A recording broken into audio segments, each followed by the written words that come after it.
Oppo's Reno 4 Pro 5G has just been announced as a little upgrade from the regular Oppo Reno 4 Pro. It adds a handful of improvements and creates a weird but interesting value proposition at £699 in the UK. In this hands-on content, we'll be taking a look at the phone and unboxing the product, but we won't be going into the review. Stay tuned for that coming up later. But before we get to the meat and the gravy, we first need to get it out of the box. You'll find this included case, SIM tool and literature right at the top of the box. Below that is the device itself. We have the 12 by 256GB model in space black. Below that is a 65-watt charging brick and cable with green accents. A nice surprise at the bottom is a set of USB earphones, as the device doesn't have a headphone port. So how about the specs?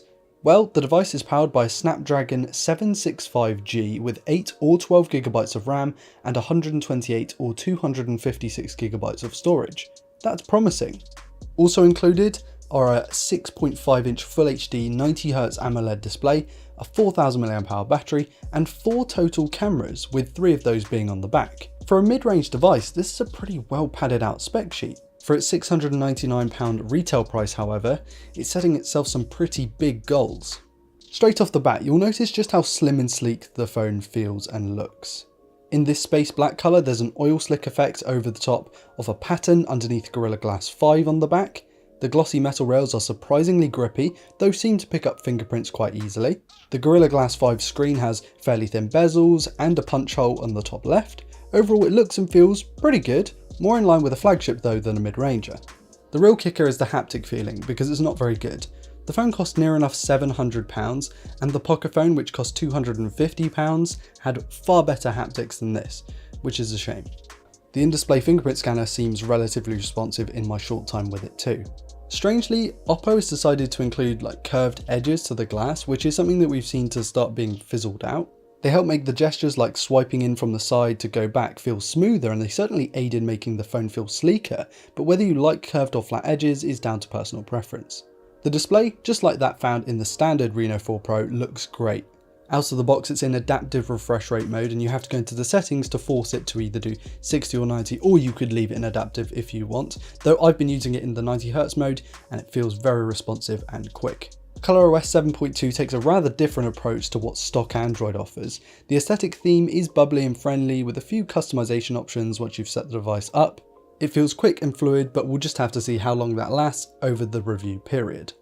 The Reno 4 Pro 5G comes with a 65-watt charger in the box to top up its fairly sizable 4000 mAh battery. Unfortunately, the device doesn't come with wireless charging, which is a shame given the price point and the fact it does have a glass back, but we'll run out our full battery test including charging tests to see if that wired charger is up to scratch. The cameras are interesting. There are 4 in total, down from 5 found on the standard variant, and there's more focus on the hardware quality this time around. The selfie camera has stayed the same, but the ultra-wide and telephoto cameras have enjoyed a significant jump in resolution and in sensor size from the regular Reno 4 Pro.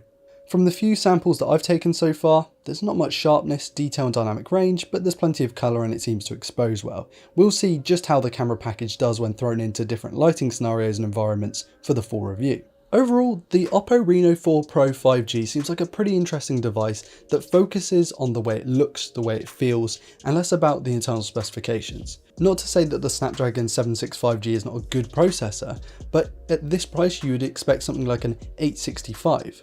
As I said before, we'll run our full testing on everything and really get some more hands-on time with the device to give you our full review, so stay tuned for that, it's coming up later.